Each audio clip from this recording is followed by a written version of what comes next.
إنني أحتاج غيثا صافيا يكفي بروقا إن الحمد لله والصلاة والسلام على رسول الله أما بعد প্রতিদিন আমরা কত আমল করি, কত ইবাদত করি, নামাজ পড়ি, তিলাওয়াত করি, জিকির করি, দান সাদাকা করি, মানুষকে সাহায্য করি, পরিবারের দেখাশোনা করি।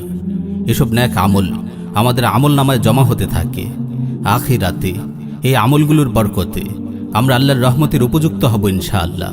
তার দয়ায় জাহান্নাম থেকে নাজাত পেয়ে আমরা জান্নাত লাভে ধন্য হব। কিন্তু অনেক ভাই এমন আছেন যারা বহু নেক আমল করা সত্ত্বেও এগুলো তাদের কোনো কাজে আসবে না, বরং তাদের নেক আমলের পাহাড়ও হাসরের ময়দানে খড়কুটোর ন্যায় উড়ে যাবে। প্রিয় ভাই ও বোন, আপনি কি জানেন তারা কারা? চলুন এই ব্যাপারে রাসূল সাল্লাল্লাহু আলাইহি ওয়াসাল্লামের একটি মূল্যবান হাদিস জানা যাক। সুনান ইবনে মাজাহ সহিহ সনদে বর্ণিত হয়েছে। সাইয়্যিদুনা সাওবান রাদিয়াল্লাহু আনহু বলেন, রাসূল সাল্লাল্লাহু আলাইহি ওয়াসাল্লাম ইরশাদ করেন, লা আ'লামান্না আকওয়ামান মিন উম্মতি ইয়াতুনা ইয়াওমাল কিয়ামাতি বিহাসানাতিন আমসালি জিবালি তিহামাতা বিদান ফায়াজআলুহা আল্লাহু আযজা ওয়া জাল্লা হাবাআম মানসুরা। আমি আমার উম্মতের এমন অনেক লোকের কথা জানি যারা কিয়ামতের দিন তিহামার সাদা পর্বতমালার সমতুল্য নেক আমল নিয়ে হাজির হবে, কিন্তু আল্লাহ তাআলা সেগুলোকে বিক্ষিপ্ত ধূলিকণার ন্যায় বাতাসে উড়িয়ে দেবেন।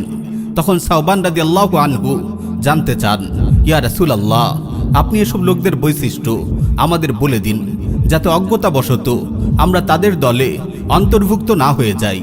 রাসূল সাল্লাল্লাহু আলাইহি ওয়াসাল্লাম উত্তর দেন, আমা ইন্নাহুম ইখওয়ানুকুম ওয়া মিন জিলদাতিকুম ওয়া ইয়াখুযুনা মিনাল লাইল কামা তা'খুযুন ওয়ালাকিন্নাহুম আকওয়ামুন ইযা খালাউ বিমাহারিমিল্লাহ ইনতাহাকুহা।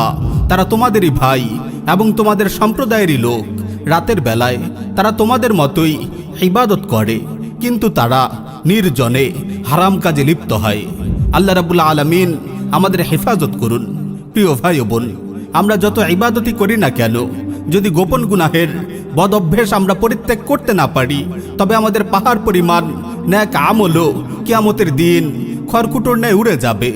একটু ভেবে দেখুন তো, আপনি যখন একাকী থাকেন, মানুষের দৃষ্টি থেকে দূরে থাকেন, তখন আপনি কি হারাম কাজে লিপ্ত হন? আপনি কি কানে হেডফোন চাপিয়ে গান শুনেন, যে গান অন্তরে মুনাফিকি সৃষ্টি করে? আপনি কি ইন্টারনেটের অশ্লীল জগতে বিচরণ করেন? আপনি কি আপনার নজরের খেয়ানত করেন? আপনি কি বেগানা নারীর সঙ্গে হারাম রিলেশনে আছেন? আমার ভাই ও বোন, এই গোপন গুনাহসমূহ আপনার নেক আমলের পাহাড়কেও খড়কুটোর ন্যায় উড়িয়ে দেবে। আখিরাতে আপনার নাজাতের পথ রুদ্ধ করে দেবে। তাই সাবধান হে আমার ভাই, নিজের হাতে নিজের নেক আমলগুলো বরবাদ করবেন না, নিজের হাতে নিজের আখিরাতকে বরবাদ করবেন না। উক্ত হাদিসটি ছাড়াও আর অসংখ্য হাদিসে রাসূল সাল্লাল্লাহু আলাইহি ওয়াসাল্লাম আমাদেরকে গোপন গুনাহের ব্যাপারে সতর্ক করেছেন। প্রিয় ভাই ও বোন, আসুন আজই গুনাহ পরিত্যাগ করার দৃঢ় সংকল্প গ্রহণ করুন, মন থেকে তাওবা করুন। ইনশাআল্লাহ আপনার দুনিয়া ও আখিরাত দুটোই সুন্দর ও কল্যাণময় হবে। ইনশাআল্লাহ আপনার দুনিয়া ও আখিরাত দুটোই সুন্দর ও কল্যাণময় হবে।